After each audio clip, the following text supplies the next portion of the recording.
आज प्रधानमंत्री नरेंद्र मोदी ने पंडित दीनदयाल उपाध्याय की एक प्रतिमा का जो कि 63 फीट ऊंची है और आप देख सकते हैं कि ये प्रतिमा कितनी बेहद खूबसूरती से इसे बनाया गया है। और इसका आज अनावरण, क्योंकि आज पंडित जो है दीनदयाल उपाध्याय की जयंती भी है, ऐसे में प्रधानमंत्री नरेंद्र मोदी ने इसका अनावरण भी किया। लेकिन जिस खूबसूरती से इसको बनाया गया है, उसको बनाने वाला कौन है, ये ज़्यादा मायने रखता है। हम उनसे बात कर लेना चाहेंगे।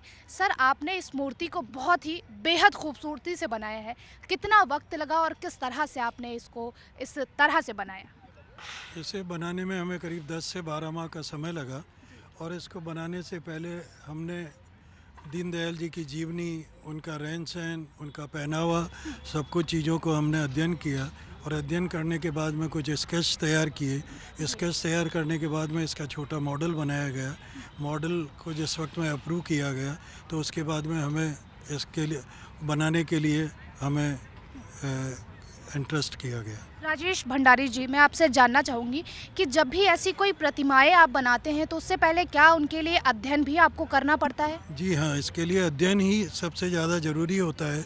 उसी से जो एक मूर्ति में जो जीवंतता और एक जो इकोनोग्राफिकल बैलेंस जो मूर्ति में जो ज़रूरत होती है, उनका खड़े होने का तरीका, उनका पहनावा, उनका कद काठी, सब कुछ चीज़ों को देखने के बाद ही हम उसकी स्टडी करते हैं और उसी से हम मूर्ति का निर्माण कर पाते हैं। आपको कितने साल हो गए इस फील्ड में?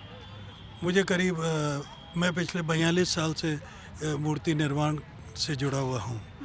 आपको पुरस्कृत भी किया गया है प्रधानमंत्री नरेंद्र मोदी के द्वारा? जी, ये एक मेरे लिए एक बहुत गौरव का क्षण है ज़िंदगी में कि मुझे प्रधानमंत्री जी और नड्डा जी के द्वारा सम्मानित किया गया, मेरे काम को एक्सेप्ट किया। तो ये मेरे और मेरी संस्था के लिए एक बहुत गौरव का पल है।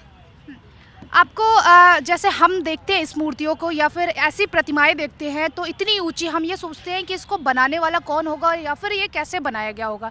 लेकिन आप कह रहे हैं कि क्या कितनी कठिनाइयाँ आती हैं ऐसी चीज़ों को या फिर प्रतिमाओं को बनाने में? बनाने में हमेशा कठिनाई तो हर चीज़ में आती है, लेकिन आप अगर अपनी दक्षता और अपने साथियों का अगर साथ लेके काम करें तो ये हमेशा चीज़ें पॉसिबल हो जाती है।